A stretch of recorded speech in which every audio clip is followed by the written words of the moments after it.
Hello and welcome to Some Grub with Mark Russell. Today we're doing a pot roast on the fire. You're going to need a 3-legged pot. You've got a cast iron pot here, and then you've got a grid for the meat to rest on because you're going to put water below it. Also, another fun thing, we're going to be digging a hole and putting a fire inside.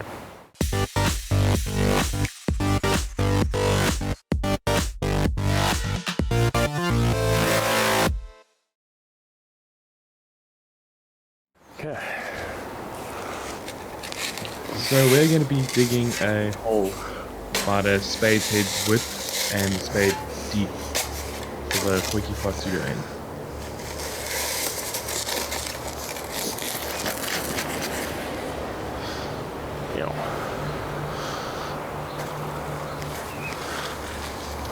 Let's see if this fits.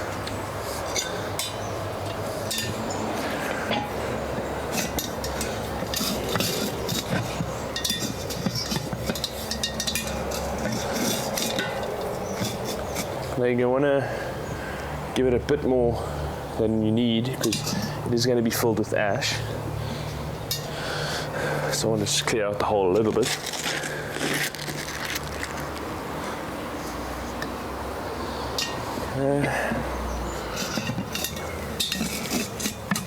There we go. So now I'm not going to sink the whole thing. The lid is going to have coal on it. But right now we're fine. So the point is you want to make the ground hot as well as the fire. It's going to act as like an oven. Fire lighters, charcoal.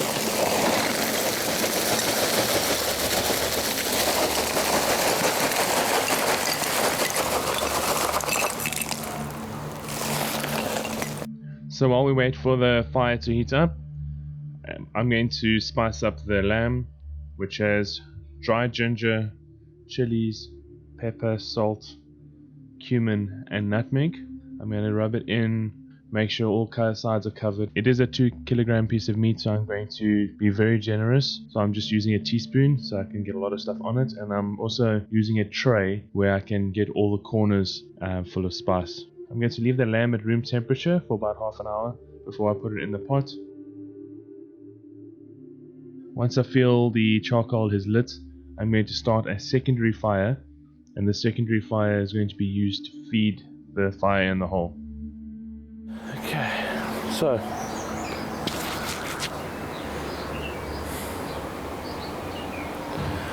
it's now time. This is now going to be very hot, so I'm going to take some of this out.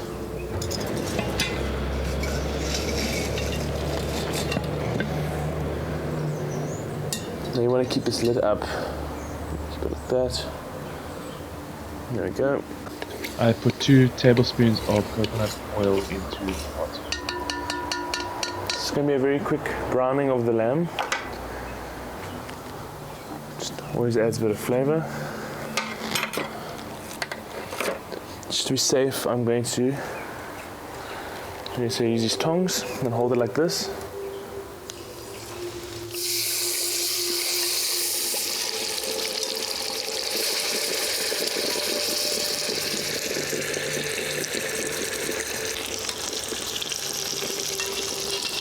I'm going to look after this piece of meat.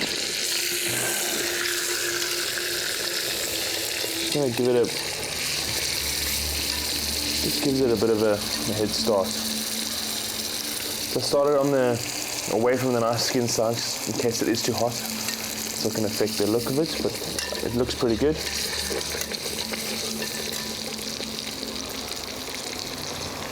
I'm going to let it cook away.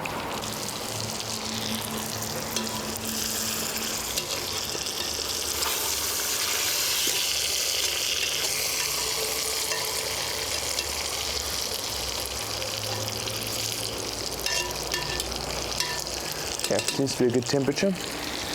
Now, put one of these in.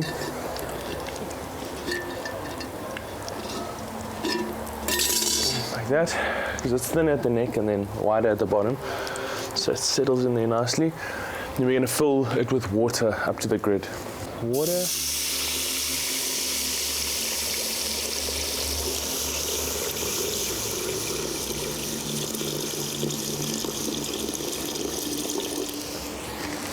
there.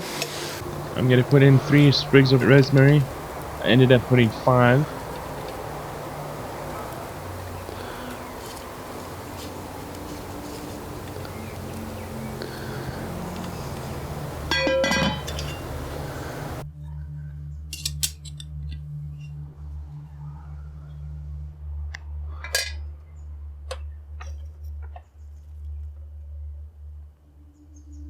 And she goes.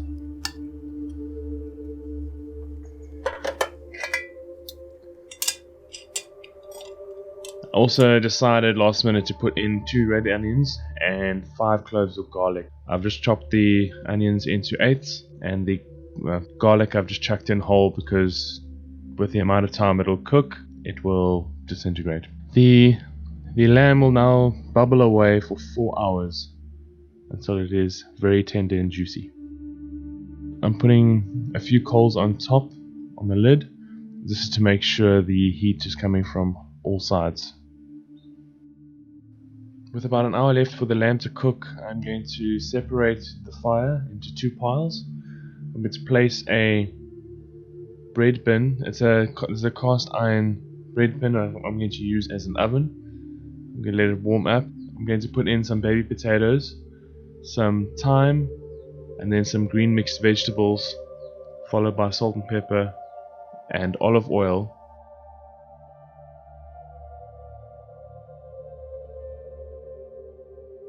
I'm putting 5 charcoal briquettes on top, and this will keep the heat universal.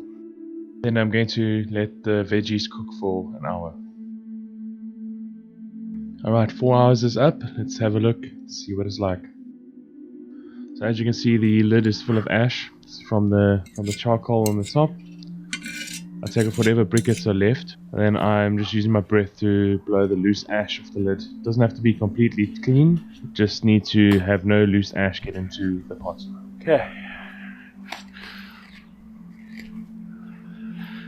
You ready? Look at that.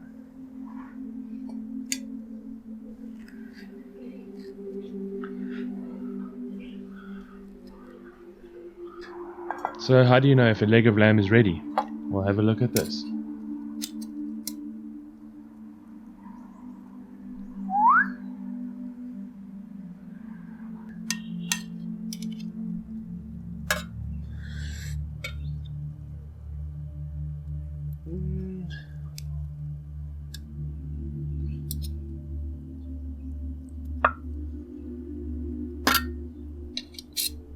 So now it's time to get the squid out. It's quite stubborn. As you can see, it takes a bit of force to get it out of the pot, because I need to get to the juices.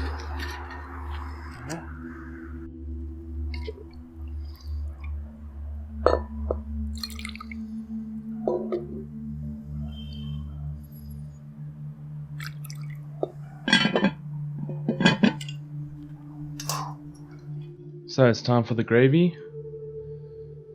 Taking all the juices out of the pot, and to cool it down quickly, I want to add ice blocks. I'm adding quite a lot of ice because I want the fat to solidify so I can get rid of some of the fattiness. Lamb is a very fatty meat. To get some of the fat out will do the gravy some good. So I've given the ice some time to solidify the fat. I'm going to take the solid fat out.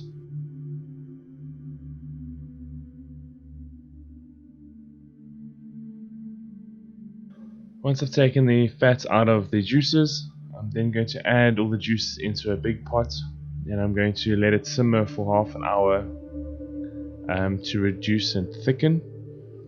I'm also going to add a tablespoon of cornstarch into a little bit of water to dissolve it, and then add it into the gravy. The cornstarch will help the gravy thicken.